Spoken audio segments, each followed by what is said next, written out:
Hi dears, welcome back to Xylem learning. Xylem ലേണിങ്ങിൻ്റെ പുതിയൊരു ക്ലാസ്സിലേക്ക്, മലയാളം ക്ലാസ്സിലേക്ക്, ശ്രുതി ടീച്ചറിൻ്റെ ക്ലാസ്സിലേക്ക് എല്ലാവർക്കും സ്നേഹസ്വാഗതം. അപ്പോൾ നമ്മൾ ഇന്ന് പഠിക്കാൻ പോകുന്നത് പരീക്ഷയ്ക്ക് വളരെ പ്രധാനപ്പെട്ട് കാണുന്ന, എപ്പോഴും വരാറുള്ള ഒരു ചോദ്യമാണ് കേട്ടോ. നമ്മളൊന്ന് നോക്കിയാലോ, എന്താണ് ആ ചോദ്യം? വർണ്ണന തയ്യാറാക്കാം. ഈ ഒരു ചോദ്യം കാണുമ്പോൾ തന്നെ നിങ്ങൾ വിചാരിക്കും, വർണ്ണനയോ എങ്ങനെയാ വർണ്ണിക്കാന്നല്ലേ? അപ്പൊ നമുക്കൊരു മോഡൽ, ഒരു മാതൃക കണ്ടു കഴിഞ്ഞാലേ നമുക്കത് തയ്യാറാക്കാൻ വളരെ എളുപ്പമല്ലേ? അപ്പോൾ മിക്ക പരീക്ഷയ്ക്കും ചോദിക്കാറുള്ള ഒരു ചോദ്യമാണ് കേട്ടോ, വർണ്ണന തയ്യാറാക്കുക. ഒന്നുകിൽ പ്രഭാത വർണ്ണന, രാവിലത്തെ വർണ്ണന അല്ലേ, അല്ലെങ്കിൽ സന്ധ്യാനേരത്ത്, ഇല്ലെങ്കിൽ ഏതെങ്കിലും മനോഹരമായ ഒരു കാഴ്ച, പ്രകൃതി കാഴ്ച അല്ലേ, പ്രകൃതിയിലെ മനോഹരമായ ഏതെങ്കിലും ഒരു കാഴ്ച നമ്മളോട് വർണ്ണിക്കാൻ പറയും. ചിലപ്പോൾ എന്തെങ്കിലും ഉത്സവത്തെക്കുറിച്ചൊക്കെ ആയിരിക്കും വർണ്ണിക്കാൻ പറയാ. അപ്പൊ വർണ്ണന എങ്ങനെയാണ് എന്ന് മനസ്സിലാക്കിയാൽ നമുക്കത് എളുപ്പത്തിൽ എഴുതാലോ അല്ലേ?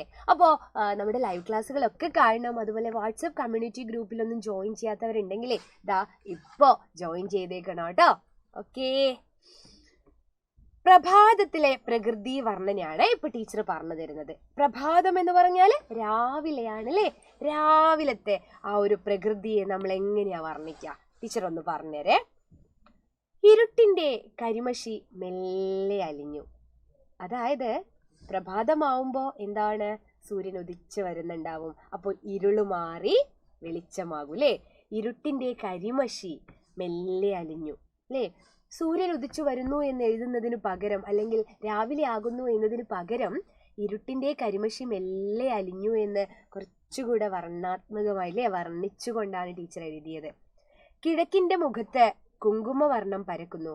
കിഴക്ക് സൂര്യൻ എന്ത് ചെയ്യുന്നു? ഉദിക്കുന്നു എന്ന് നമ്മൾ പറയുന്നുണ്ട് അല്ലേ? അപ്പൊ അവിടെ ഒരു കുങ്കുമവർണ്ണം പരക്കുന്നു അല്ലെ? കിഴക്ക് ഭാഗത്ത് ആദ്യം നമ്മൾ എന്താണ്? ആ ഒരു കുങ്കുമവർണ്ണം. പരിമളം പരത്തിയ ഒരു ഇളം കാറ്റ് എന്തോ രഹസ്യം പറയുന്നത് പോലെ തോന്നുന്നു. പരിമളം എന്ന് പറഞ്ഞാൽ എന്താ? സുഗന്ധം. സുഗന്ധം പരത്തിയ കാറ്റ്. കാറ്റിന് വേണമെങ്കിൽ നിങ്ങൾക്ക് തെന്നൽ എന്നൊക്കെ എഴുതാം കേട്ടോ. പരിമളം പരത്തിയ ഒരു ഇളം കാറ്റ് എന്തോ രഹസ്യം പറയുന്നത് പോലെ തോന്നുന്നു. പുൽനാമ്പിലെ വെള്ളത്തുള്ളികൾ സൂര്യകിരണമേറ്റ് തിളങ്ങുന്നു. പുൽനാമ്പില് വെള്ളത്തുള്ളികളൊക്കെ ഉണ്ടെങ്കിൽ, ഇപ്പൊ മഞ്ഞുകാലായിക്കോട്ടെ മഴക്കാലായിക്കോട്ടെ, വെള്ളത്തുള്ളിയൊക്കെ ഉണ്ടെങ്കിൽ അതെന്താണ്? ആ ഒരു സൂര്യന്റെ കിരണമേറ്റിട്ട് തിളങ്ങുന്നു എന്ന് പറയുന്നു. മഞ്ഞിന്റെ കുപ്പായമിട്ട നീലത്തടാകത്തിൽ കളിവള്ളങ്ങൾ ആരെയോ കാത്തിരിക്കുന്നു. ഒന്ന് ചിന്തിച്ചു നോക്കൂ. മഞ്ഞിന്റെ കുപ്പായമിട്ട, മഞ്ഞുകാലമാണല്ലേ, ആ ഒരു നീലത്തടാകത്തിൽ വെള്ളം ഒരു നീല കളറിൽ കാണുന്നുണ്ട്. അവിടെ ഒരു കളിവള്ളങ്ങൾ അല്ലേ, കളിവള്ളങ്ങൾ ആരെയോ കാത്തിരിക്കുന്നു. അരുവികൾ കളകളമൊഴുകുന്നു.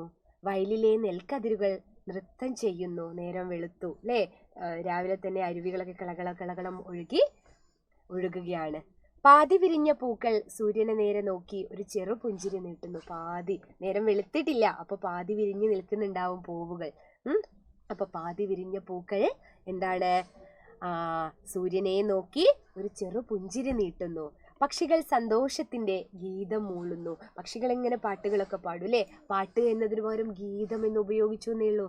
പക്ഷികൾ മനോഹരമായി പാടുന്നു എന്ന് എഴുതിയാലും തെറ്റൊന്നുമില്ല. ഈ പ്രഭാതം എത്ര സുന്ദരമാണ്!